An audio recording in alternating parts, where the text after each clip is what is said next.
seorang suami dan istri itu adalah untuk saling melengkapi.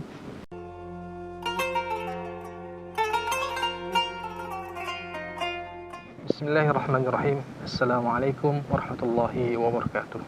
Alhamdulillahi rabbil alamin, wa afdhalus salati wa atammu taslim ala sayyidina Muhammad wa ala alihi wa sahbihi ajma'in. Alhamdulillah, rahimakumullah. Bersyukur kita disampaikan pada hari yang ke-9 ini. Semoga senantiasa kita selalu dalam kesehatan dan dalam inayah Allah, sehingga kita selalu diberikan kemudahan untuk melakukan banyak kebaikan dan semuanya bernilai ibadah yang diterima oleh Allah Subhanahu wa taala. Ikhwafillah rahimakumullah. Alhamdulillah, kita insyaallah pada pertemuan kali ini akan tadabbur juz 9. Di dalamnya masih melanjutkan surat Al-A'raf. Sepatutnya akan menjadi suatu hal yang menarik buat kita insyaallah kalau kita membahas satu pembahasan tentang keluarga. Karena bagaimanapun juga suasana Ramadan adalah bagi masyarakat Indonesia adalah suasana kekeluargaan. Maka di dalam surat Al-A'raf disebutkan a'udzubillahi minasyaitonirrajim. Bismillahirrahmanirrahim. Huwallazi khalaqakum min nafsin wahidatin wa ja'ala minha zawjaha liyaskuna ilaiha. Allah Subhanahu wa taala yang telah menciptakan Adam alaihi salam, yaitu min nafsin wahidah. Kita semua berasal dari jiwa yang satu, yaitu bapak kita, Nabi Adam alaihi salam. Wa ja'ala minha zawjaha liyaskuna ilaiha. Lalu Allah jadikanlah pasangan untuk Nabi Adam, yaitu Siti Hawa. Liyaskuna ilaiha. Allah katakan liyaskuna ilaiha, agar kamu Adam merasa tentram, merasa sakinah dan nyaman kepadanya. Falamma taghasyaha hamalat hamlan khafifa famarrat bih. Maka ketika Adam melakukan hubungan suami istri, yang disitulah kemudian awal dari hukum sebab akibat, hukum alam yang terjadi setiap insan yang akan melahirkan pasti diawali dengan hukum sebab akibat, yaitu dengan melakukan hubungan suami istri. Sekalipun Allah mampu menciptakan manusia sebagaimana Allah menciptakan Adam tanpa adanya proses sebab akibat, yaitu dengan hubungan suami istri. Falamma taghasyaha hamalat hamlan khafifa. Maka kemudian ketika Adam mencampuri Siti Hawa, hamalat hamlan khafifa. Disitulah awal dari kehamilannya. Hamlan khafifa, ringan, masih ringan. Famarrat bih, sampai berjalan beberapa fase.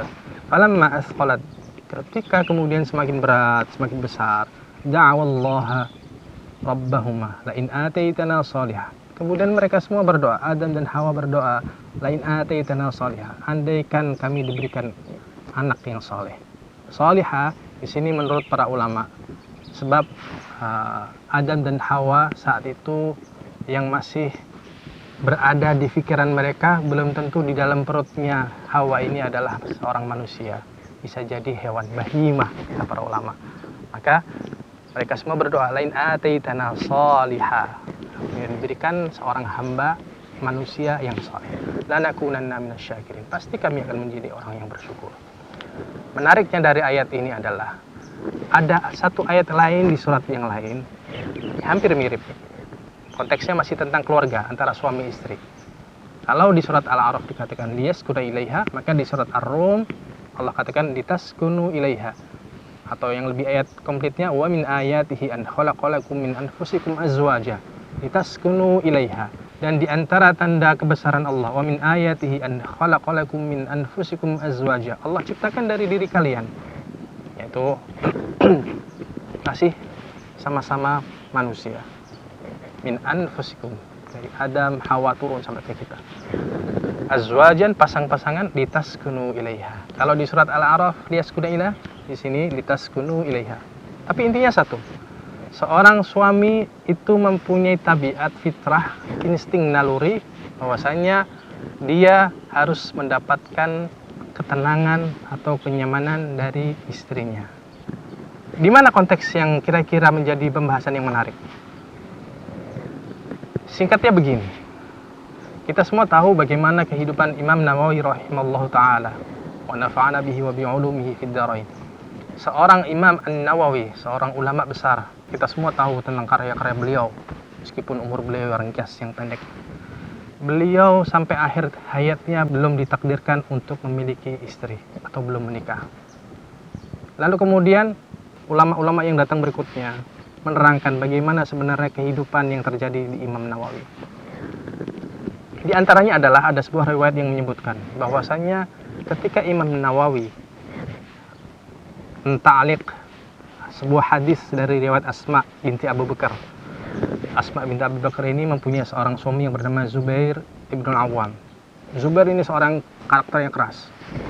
Karakter keras, kuat, dan bagaimanapun juga seorang Asma binti Abu Bakar juga seorang wanita perkasa yang banyak berperan besar terhadap proses hijrahnya Nabi SAW dengan ayahandanya Abu Bakar radhiyallahu anhu.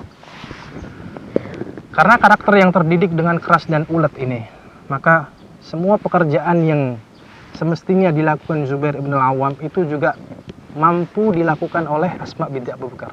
Semuanya tabarru'an min nafsiha, dilakukan secara sukarela.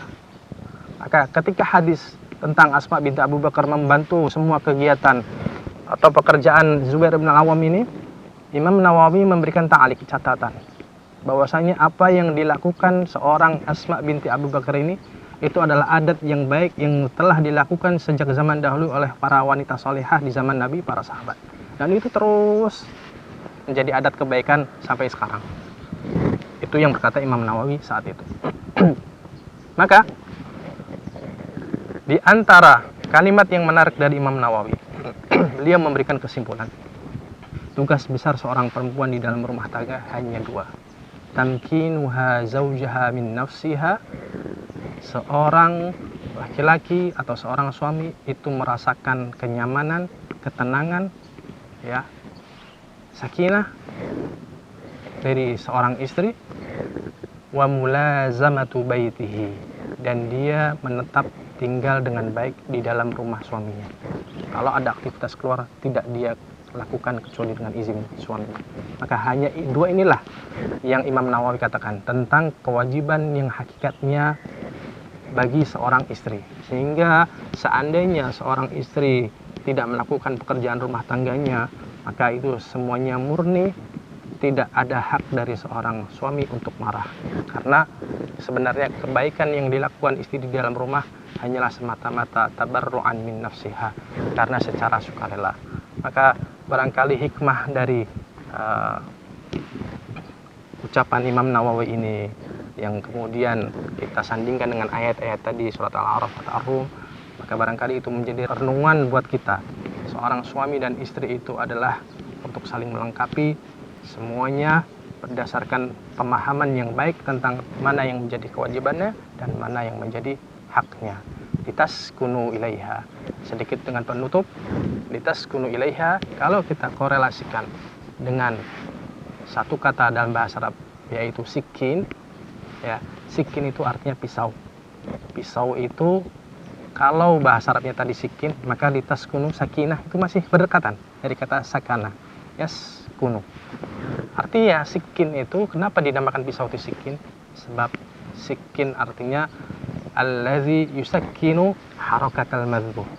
Pisau itu baru bisa dinamakan sikin kalau tugas dia adalah mampu menenangkan gerakan yang mau disembelih. Artinya kalau objek yang mau disembelih itu belum tenang, maka dia belum dinamakan sikin, karena dia belum mampu memberikan ketenangan. Maka tugas seorang istri harus mampu memberikan ketenangan, dan bagaimanapun juga seorang suami harus paham bahwasanya dia harus mampu menjadi sumber ketenangan bagi semua anggota keluarganya. Aku qauli hadza, terima kasih. Semoga menjadi bulan muhasabah buat kita semua, sehingga Ramadan ini menjadi momen terbaik untuk perbaikan kebaikan di setiap anggota keluarga kita. Jazakumullah khairan katsiran. Assalamualaikum warahmatullahi wabarakatuh.